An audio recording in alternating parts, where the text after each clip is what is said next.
Jess, it's Nick. Look, this is the 12th message I've left for you. I haven't seen you since Halloween, and I'd really like to discuss what happened, okay? I'm gonna go do my review now, but if you could either swing by afterwards or call me afterwards, that would be great. Please, I just really want to talk to you, so go ahead and give me a call. Alright, bye.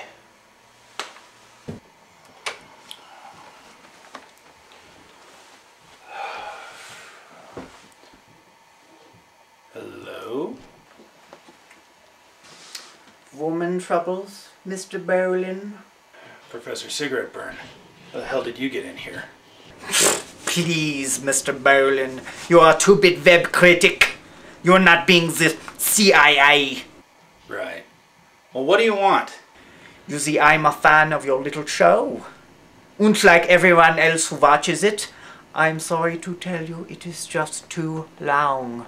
45 minutes for an internet show? People have things to do, Mr. Bowlin.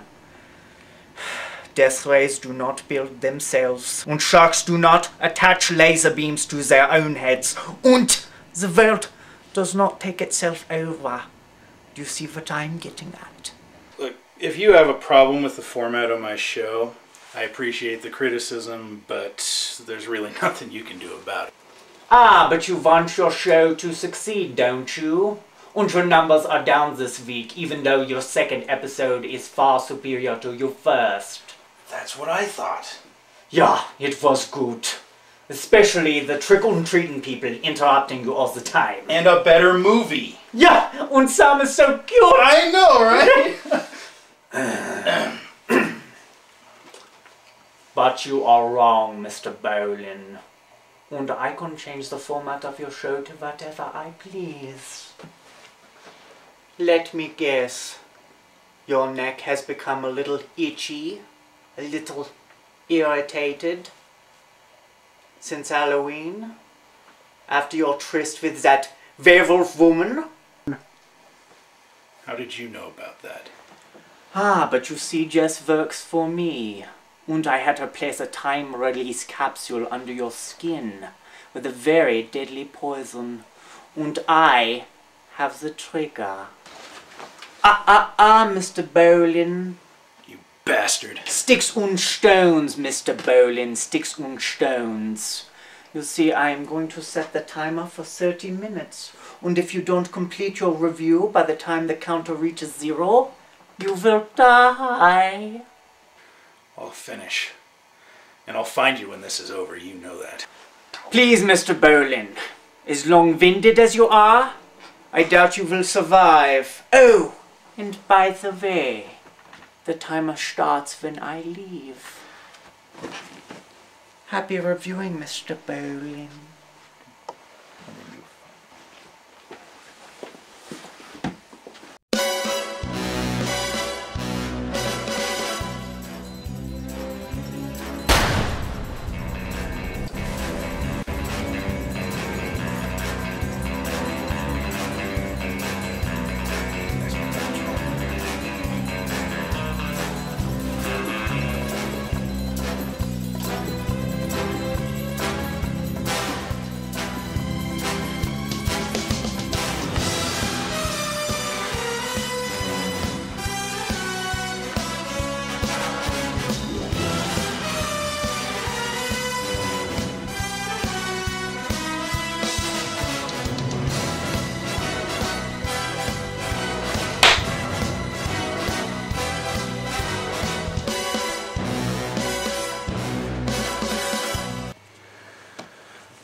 Okay.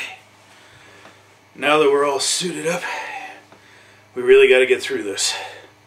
Because time is really counting down quick. So, welcome to the third ever episode of This Day in Movie History, entitled The Movie Guru in Reviews Shouldn't Last Forever. And we're going to start right away, jumping right into our movie, where we don't have time for the birthdays, we don't have time for the news stories. No, Mr. Bowlin. No skipping the birthdays or the news. That's cheating. You must stick to your precious format or I will just kill you now. Okay, I guess we do have time for the birthdays and the news stories. Alright, we gotta get this done quick. So jumping right in with our notable birthdays for this day, November 14th. Born today and turning the age of 39 is just Duhamel,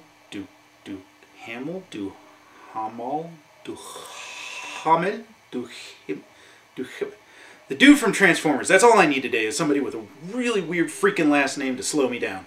Okay, he's Josh Duhamel,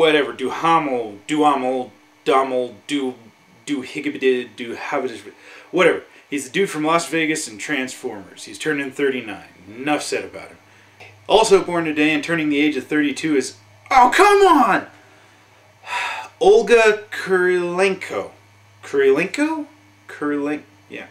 Olga Kurilenko. Ha! That's even easier than Josh Duhamel.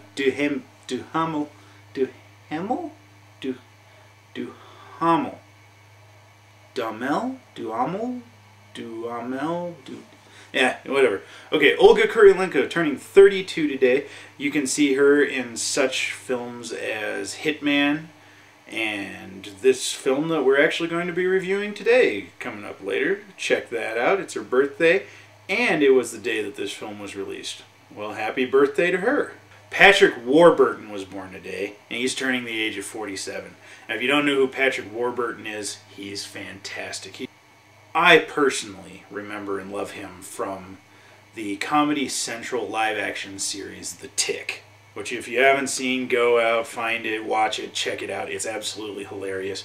But most people know him as playing the voice of Joe Swanson on the hit Fox show Family Guy.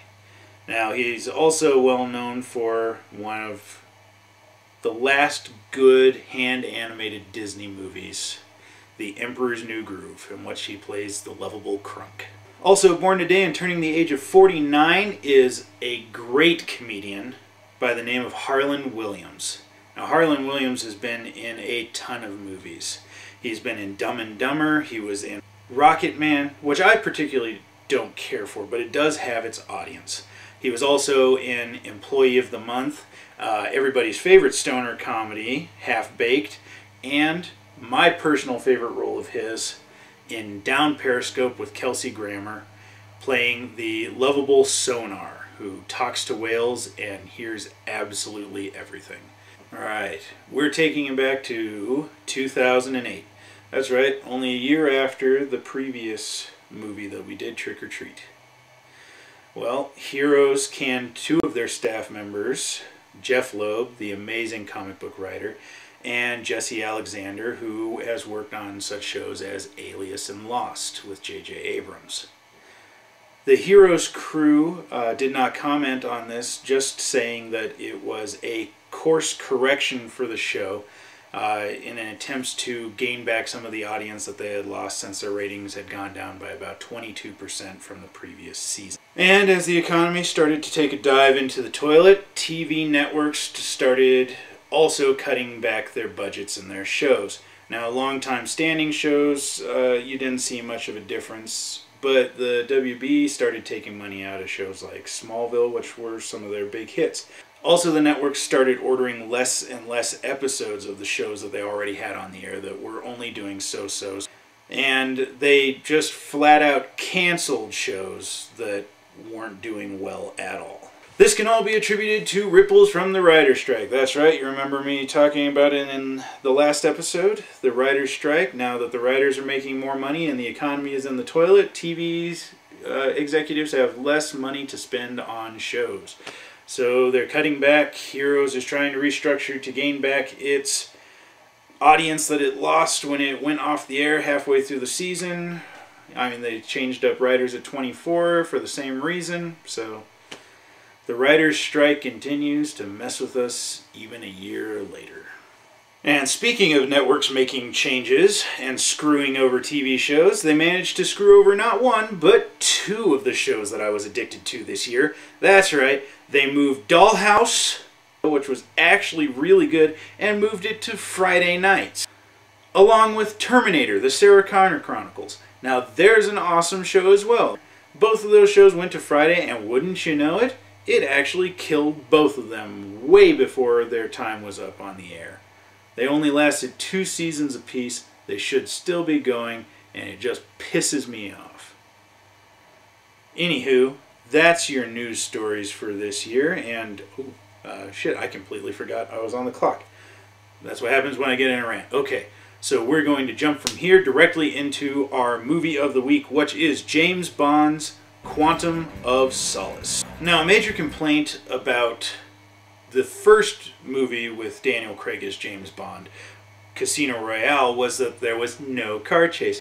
Well, evidently the studios listened, because that's the first thing we get. Yeah, that's right. Before any opening credits, before any names hit the screen, we get a car chase. And what a car chase. It's got traffic. His driver's side door is missing for most of it. It's got shooting, and any car chase that goes through a construction site is a good car chase in my book. After the credits wrap up, we get a scene with M, played by Judi Dench. And M and Bond recap what happened in Casino Royale, including Vespa's death. Vespa was James Bond's girlfriend in the first movie, and her death is what made him the disenchanted with love, womanizing prick that we all know and love. Bond claims not to want revenge for Vespa's death, but in the next scene they interrogate a man from the first movie who he believes had a hand in Vespa's death while they try to figure out what shadowy organization he works for. Now, all this guy will say is that his organization has people everywhere. That turns out to be true when he is shot by one of Bond's own guys. Now, Bond chases this guy across the rooftops of this Italian city in a very cool chase scene. Now, when Bond catches this man, they have this intense, great fight scene on the scaffolding that you just have to see to believe. Now, this fight scene all culminates with Bond killing the rogue agent. So far in this movie, we've had a car chase, an interrogation scene, a foot chase, and a fight scene. And it's all within the first 16 minutes. Well, this movie isn't wasting any time. Let's just hope it has a story to back up some of this fun action. While trying to figure out what happened during the interrogation scene, Bond and M think that they have found a gentleman who is connected to the organization, so they send Bond to go retrieve him, bring him back alive, so that they can interrogate him. Whew. It's hot in here. Oh. Okay. Whew. Anyways, so Bond goes, he finds this guy, they have yet another fight scene. Bond kills the guy, just what he's not supposed to do, takes the guy's briefcase, and while leaving the hotel is, well, picked up by a woman who we find out later's character's name is Camille. But he's picked up by her, who conveniently recognizes his briefcase and is the briefcase of the guy who she's supposed to meet. During their conversation, Bond finds out that the original guy was in fact supposed to kill her. She takes a pot shot at him, he gets out of the car, she drives off in a hurry, and he follows. And where does he follow her to? The docks where the guy who's trying to kill her works, where she goes and confronts him. Yeah, she's clearly not the smartest cookie in the box. I mean, who goes back to the killer who's trying to kill them? That doesn't make any sense. But, anywho, she goes back to him where we find out that he is one of the members of this shadowy organization, and he's meeting with a general who he's financing to restructure the Bolivian government, putting him in charge in exchange for a desert. Okay, that's what he wants. He wants a desert. Now, the bad guy makes a deal with the general to kill the girl because, obviously, his first hitman failed. And he still wants her dead. But Bond interrupts, takes her off of the boat, and we have a boat chase. Okay.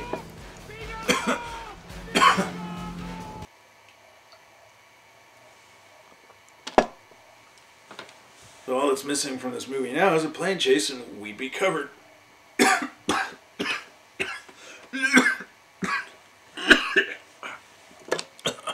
Excuse me.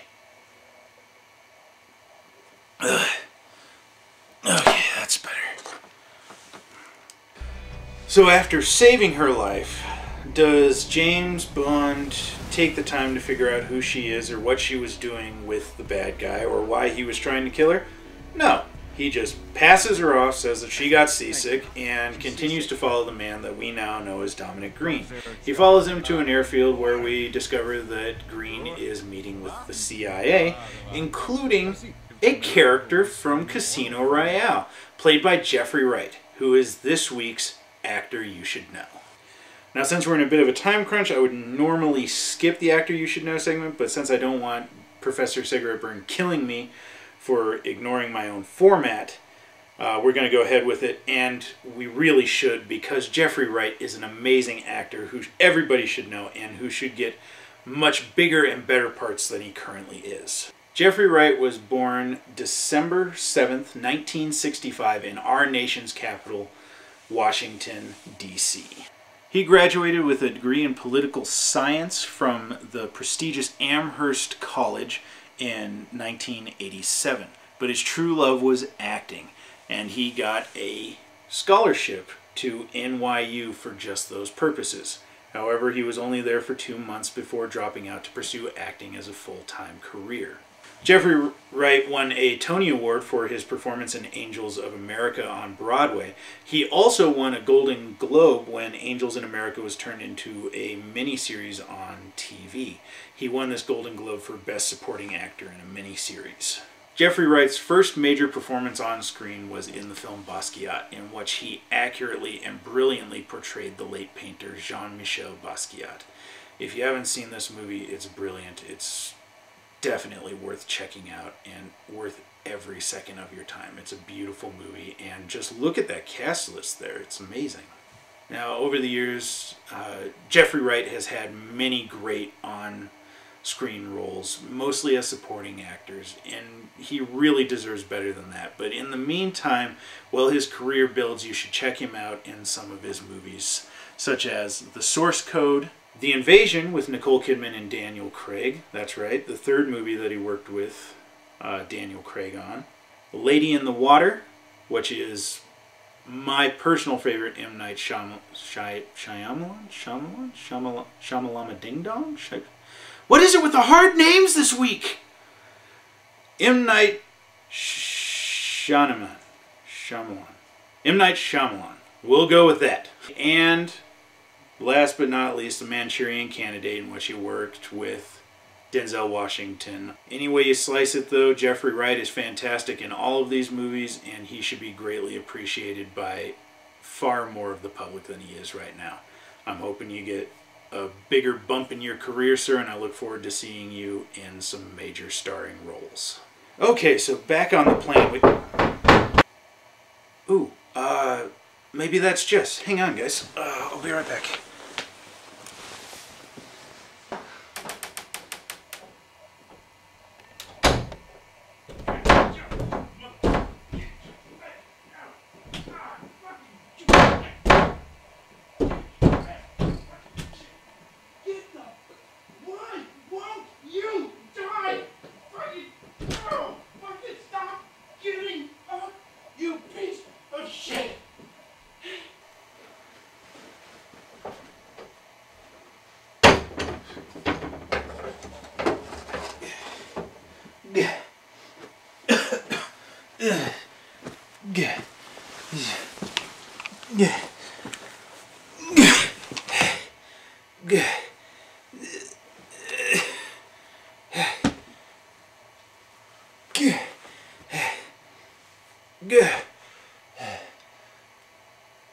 Little present from Professor Cigaretteburn.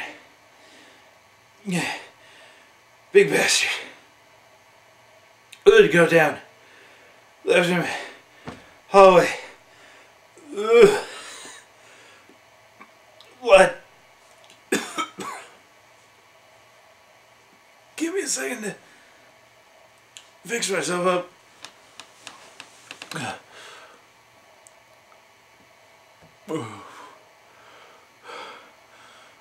I'll be right back. Oh.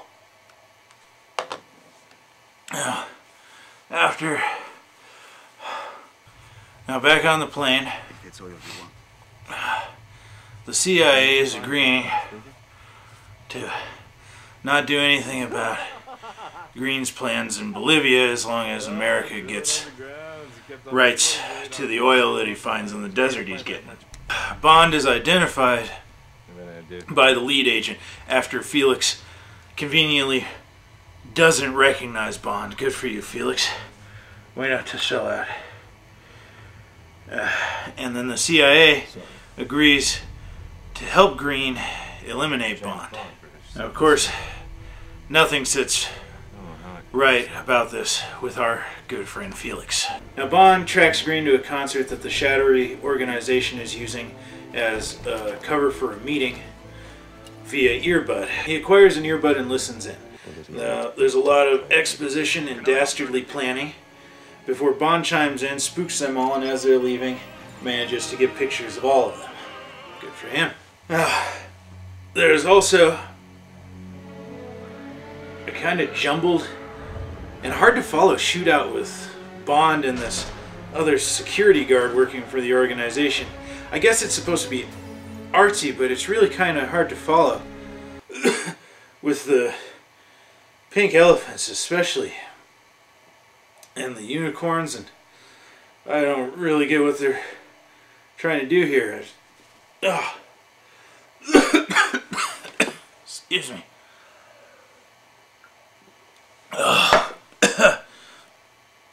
Anyhow, moving on. Bond ignores his orders to come back in, and M puts a hold on all of his credit cards, passports, every identity that he's got with the organization. So he goes to get a new passport from another old friend from the first movie, Mathis, who he ends up taking with him to Bolivia. When they arrive, they are greeted by Miss Strawberry Fields. Finally, a decent Bond girl name. Now, she's supposed to send them back to England, but of course, he nails her and gets her to help him instead in classic Bond fashion. At the party Green is throwing, the mysterious Olga Kurylenko, who we know now as Camille, shows up again and ruins his attempt to make more blood money. He attempts to kill her, and once again Bond saves her. Why does she keep going back to him? Every time she sees him, he tries to kill her. God, this is like battered woman syndrome to the upteenth degree. Ugh, gives me more of a headache than that big bastard out in the hallway. But we get a nice face-to-face with Bond and our Bond villain. I was really kind of hoping he would be an underboss. I mean, after all, he doesn't have any quirks, any pets, any deformities. He's not your classic Bond villain, but you know, we'll see what he does. Bond tries to get information from the giant piece of broccoli. I mean, the girl. So Bond tries to get information from the girl, which he could have done a couple of scenes ago and saved us all a lot of time. But they are interrupted by the police, who want to frame Bond for killing Mathis.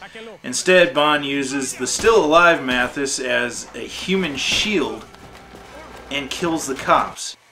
Then he has a touching scene with Mathis as he dies. "You were such a good friend, mate. You made such a great meat shield during those last few moments. I'll never forget you, mate." Bond and Camille then rent a plane. Well, he wanted you. No, this can't happen. The movie wouldn't do that. No.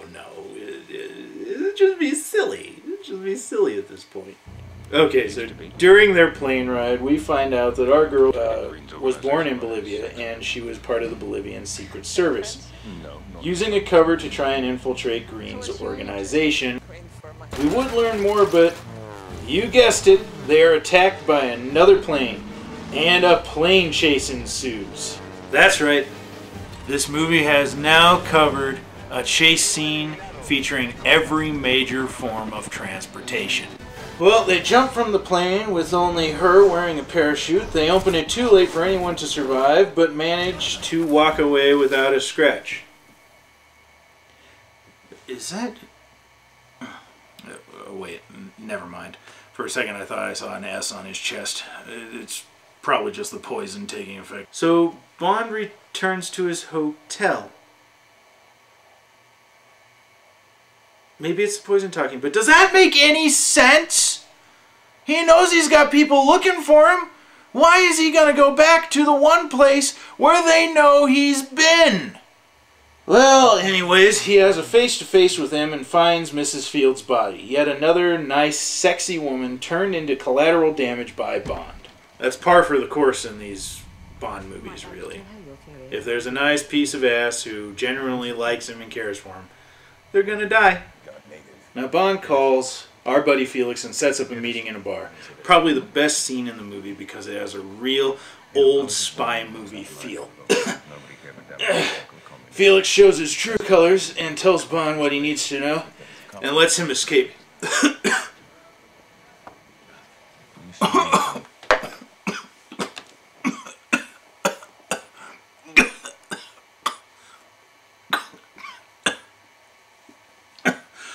Oh, that's not good.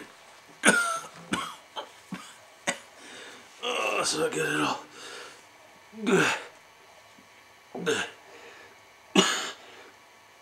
I gotta get this done.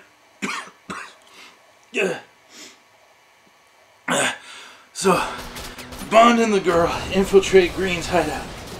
There is a shootout, which of course causes an explosion, which causes a chain of explosions tearing through the compound as Bond and Green face off. And could this guy be any worse of a Bond villain?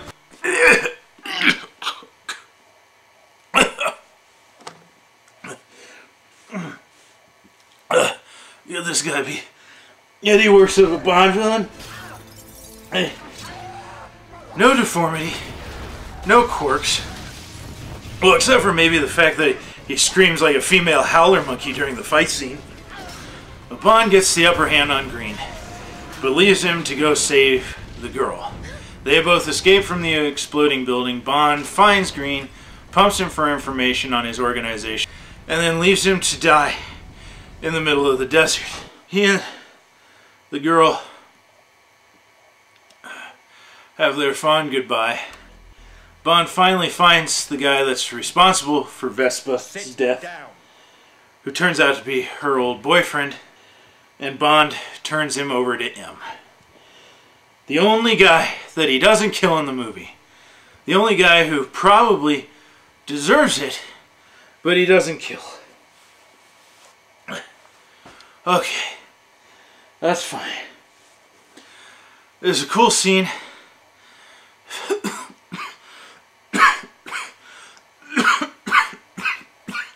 Also in this scene, we get a cool appearance from Stana Katic, who you may all know from Castle,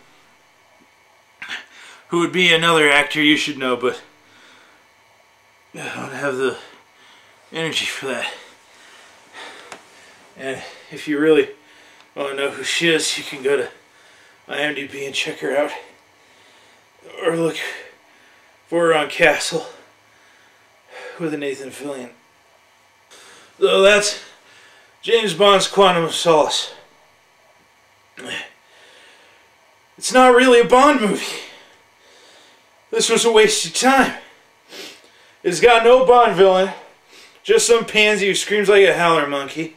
It's only got one Bond girl, Miss Strawberry Fields. The other girl's name is Camille. We don't even know her last name. What is it? Camille likes it in the bottom? I mean, what a...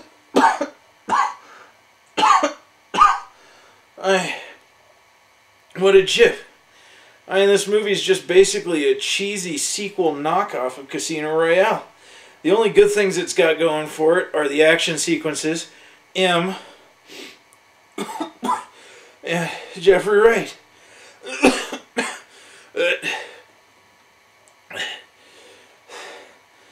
If you took the James Bond part out of it, and the Ian Fleming off of it, and you got rid of the 007, just called it Quantum of Solace and made it about a different spy altogether, it'd probably be an enjoyable movie. But as it is now, it's kind of a letdown. So, that's it for this edition of This Day in Movie History. Well, see you in 2 weeks. I hope for the next episode. As soon as Professor Cigaretteburn holds up his end of the deal. Well done, Mr. Bowlin. And this time to spare. Ooh, you don't look so well. Ah, here's the problem. Unfortunately, the batteries in my remote have gone dead, and the henchman you rendered unconscious was bringing me new ones. So I guess you'll just have to die anyway. You bastard!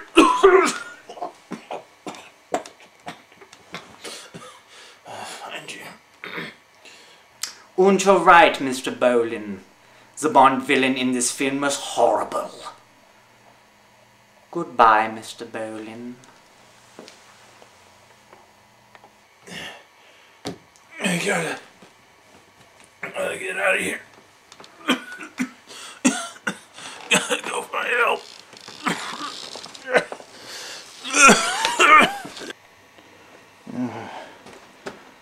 Yeah.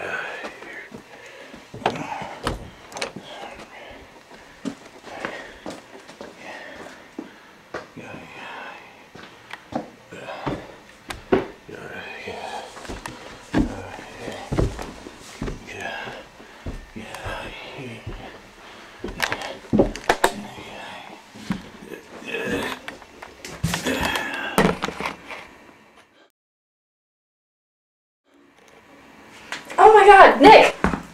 Nick, get up! Oh my god, get up. We have to get you back downstairs. Come on, get up, up. Come on, downstairs. Careful, there you go, downstairs. Oh my god, downstairs, come on. There you go, take it slow. Hey, Okay, come on. Jess. Come on. You came by. Come on. Look, bed, there you go. Okay, right there. Oh, careful, okay.